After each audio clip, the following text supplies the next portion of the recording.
신약 성경을 공부하는 것은 지금까지 들은 것 중 가장 놀라운 이야기를 통해서 여행하는 것과 같아요. 하지만 중요 세부사항과 강한 상징을 발견하기 위해 그리스도의 비유와 가르침을 더 깊이 파고들면 어떻게 될까요? 다 같이 배를 타고 의미 있는 보물을 찾기 위해 잘 알려진 몇 가지 이야기 속으로 들어가 봐요.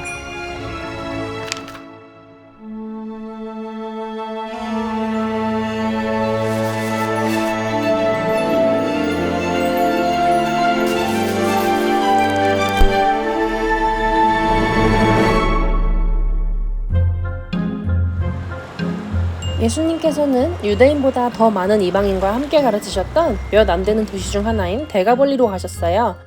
그들은 곧 많은 악마에 사로잡힌 외롭고 거칠고 비참한 남자를 만났어요. 예수님과 예수님의 권능을 아는 이 마귀들은 강한 적을 만났다는 것을 알았어요. 마귀들은 육체가 없이 사는 것보다 어떤 몸이든 살게 해달라고 간청했어요. 자신의 육신을 받을 권리를 상실한 이 사단의 추종자들은 육신이 얼마나 큰 선물인지 알았거든요. 마귀들은 어떤 모습이든 상관없다며 간절히 원했어요. 그래서 예수님은 그들을 돼지 몸속에 넣어 이 가련한 사람을 큰 고통에서 구해주셨어요. 예! 새로운 몸! 안돼! 이제 더 깊이 들어가 봐요. 우리는 구세주이신 예수님이 그 남자에게 사랑을 보여주기 위해 노력하셨다는 것을 볼 수 있었어요. 예수님은 단지 누군가가 아니라 밑바닥에 있는 사람들을 찾으세요.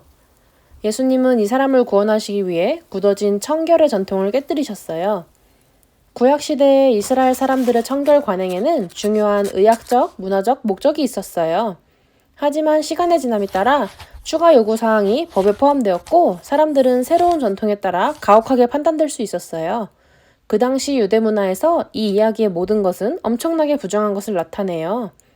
예를 들어 이방인의 도시에 가고 묘지 산 이방인을 돕고 귀신 들리고 자해하는 상처를 입고 미친 듯이 행동하고 약 2,000마리 돼지들에 둘러싸여서 부정하고 또 불결하죠. 하지만 이것이 여기에서 예수님의 큰 목적이자 모범이었어요. 그는 가장 비참하고 더러운 인간을 구하기 위해 세상 끝까지 가셨죠. 왜냐하면 이 사람의 영혼은 우리와 마찬가지로 순수하고 경건했기 때문이에요. 그는 속죄될 수 있었고 우리도 마찬가지예요. 그리스도께서는 이방인들 가운데 첫 번째 선교사가 되라고 그를 부르셨고 그는 그곳의 모든 사람들에게 자신이 구원받은 방법을 열정적으로 말했어요. 예수님께서 더럽고 고통받는 사람을 구속하기 위해 온전히 애써주신다 할 때 우리가 예수님을 받아들인다면 그가 여러분을 위해 얼마나 깊고 어두운 구렁텅이로 들어가실 수 있을까요? 그리고 우리의 도움이 필요한 익사하는 많은 영혼들을 위해 얼마나 많은 일을 할 수 있을까요? 이것은 아무나가 아니라 한 사람에 대한 예수님의 사랑의 힘을 보여주는 순수한 예예요. 그리고 가버나움에 다시 도착하자 무리가 예수님을 향해 달려왔어요. 그중 한 사람인 야이로는 예수님께 내 어린 딸이 거의 죽게 되었어요. 제발 오셔서 치료해주세요. 그러나 야이로의 집으로 가던 중 예수님은 걸음을 멈추셨어요. 권력이 그를 떠났고 예수님은 혈액 문제를 가진 여성이 그의 튜닉을 만졌고 즉시 치유되었음을 깨달으셨어요. 잠깐 멈춘 동안 야이로는 그의 딸이 죽었다는 가슴 아픈 소식을 듣게 되었어요. 그러나 예수님은 야이로의 집으로 달려가 기적적으로 그녀를 죽은 자 가운데서 다시 데려오셨어요. 리빙 스크립처 스트리밍에서 이 전체 얘기를 볼 수 있어요. 이 이야기를 우리가 더 깊이 들어가 보면 12년 동안 이 혈루증이 그 여자를 부정하고 천한 사람으로 만들었음을 알 수 있었어요. 그녀는 치료를 받기 위해 모든 돈을 썼지만 실제로는 더 악화되었어요. 재정적으로, 육체적으로, 사회적으로. 그녀는 아무것도 남지 않았어요. 그리고 12년 동안 불결하다는 오명을 쓰는 것은 포옹 없이 지나가기엔 가슴 아프도록 오랜 시간이에요. 그래서 그녀는 많은 사람들에게 갈 수 없고 아무에게서도 손을 대서는 안 되지만 필사적이고 용감하게 남은 모든 그녀의 놀라운 믿음을 사용했고 말 그대로 손을 뻗어 그분을 만짐으로써 행동으로 믿음을 보여주셨어요. 맞아요. 예수님은 그녀의 유일한 희망이었어요. 예수님께서 말씀하셨어요. 누가 나를 만졌느냐. 군중 속으로 사라지는 대신에 그 여인은 담대히 그분 앞에 엎드려 자신의 이야기를 전했어요. 예수님은 사랑스러운 눈으로 말씀하셨어요. 딸아, 내 믿음이 너를 구원하였도다.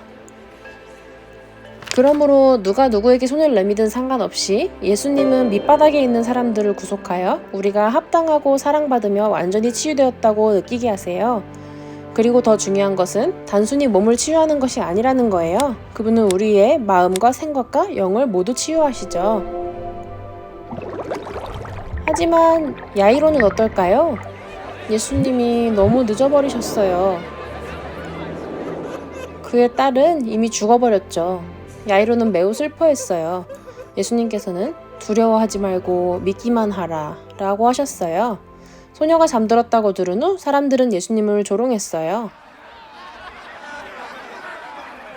그래서 예수님은 야유하는 자들을 내보내신 다음 소녀의 손을 잡고 소녀야 일어나라 라고 하셨어요.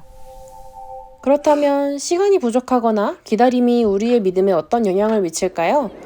예수님은 야이로의 집으로 가는 길에 서두르지 않으시는 것 같았어요. 맞아요.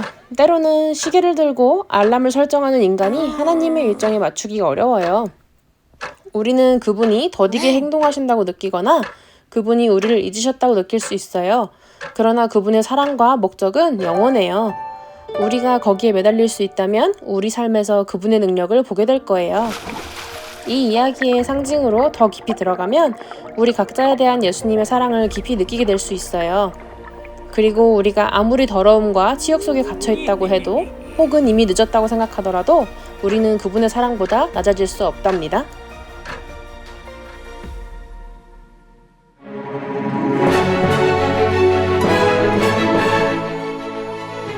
이 영상을 재밌고 유익하게 보셨길 바래요. 이제 여러분이 직접 경전과 그 뒤의 이야기까지도 공부할 차례예요. 계속해서 배우고 싶다면 말씀에 말씀을 더하고 어서 나를 따르라와 함께하세요.